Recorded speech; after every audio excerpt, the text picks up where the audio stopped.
你有没有想过，如果你最爱的人离开10年后，突然出现在梦里，你醒来之后会怎样？苏轼醒来后，写下了中国文学史上最深情的一首词《江城子》。这首词写于公元1075年，那一年苏轼40岁，在密州任官。表面上他仕途仍在继续，但心里有一道伤口从未愈合。19岁那年，他娶了王弗，她聪慧温柔，也最懂他，两人感情深厚。可惜王弗27岁就离世了。对苏轼而言，失去的不只是妻子，而是生命里最懂自己的人。10年后的一个夜晚，他梦见了他，醒来后写下这首《江城子》。10年生死两茫茫，不思量，自难忘。千里孤坟，无处话凄凉。纵使相逢应不识，尘满面，鬓如霜。夜来幽梦忽还乡，小轩窗，正梳妆。相顾无言，唯有泪千行。料得年年肠断处，明月夜，短松冈。第一段，10年生死两茫茫。10年，不是短暂的思念，而是10年过去，依然无法放下。一个在人间，一个已不在人间，彼此再也无法相见，这就是两茫茫。第二段，不思量，自难忘。这句最真实，不是天天刻意想起，而是你不去想，也忘不了真正深的感情，往往如此。第三段，千里孤坟，无处话凄凉。他在远方的墓地，他在人世奔波，人生有再多委屈，再多疲惫，也再没有那个人可以听他说话了。这种孤单最难承受。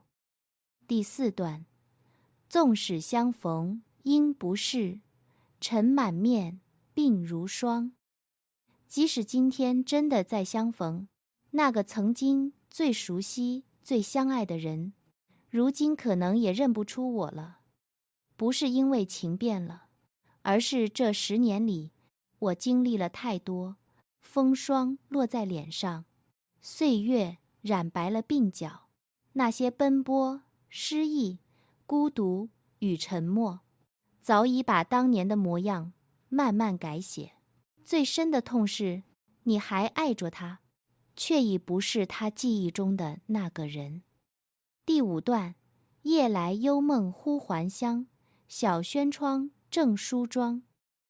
然后最经典的一幕来了，梦里他回家了，王弗坐在窗前，正在梳妆，没有戏剧性的台词，只有熟悉的日常。因为真正深的爱，最怀念的往往不是轰烈时刻，而是那些平凡的小瞬间。第六段，相顾无言，唯有泪千行。两人只是彼此看着，一句话也说不出来。因为真正深的感情，不用解释，不用追问，不用证明，只要再见一眼，眼泪就已足够。第七段，明月夜，短松冈。最后这一句，最轻却也最重。明亮的月夜，山冈上几棵矮松静静站着，那里是他长眠的地方。苏轼知道，往后的每一年，只要月光照起，思念就会回来。有些人离开了，却会在某个景色里一次次重逢。月夜本该是团圆的时候，可对苏轼来说，世人看见的是月圆，他想起的却是离别。那个最想团圆的人已经不在了。因为这首词写的不是古人的故事，而是所有人都懂的情感，想念、遗憾、失去，来不及说出口的话，所以1000年后，我们仍然会被它感动。如果你想知道这首词被唱成歌会是什么感觉，我做了一个江城子音乐视频，请按链接欣赏。